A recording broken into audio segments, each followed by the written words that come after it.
إن الأبرار يشربون من كأس كان مزاجها كافورا عينا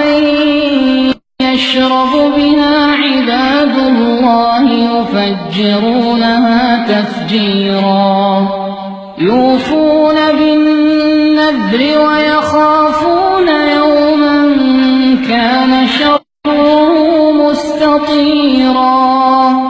ويطعمون الطعام على حبه مسكينا ويتيما وأسيرا إنما نطعمكم لوجه الله لا نريد منكم جزاء ولا شكورا.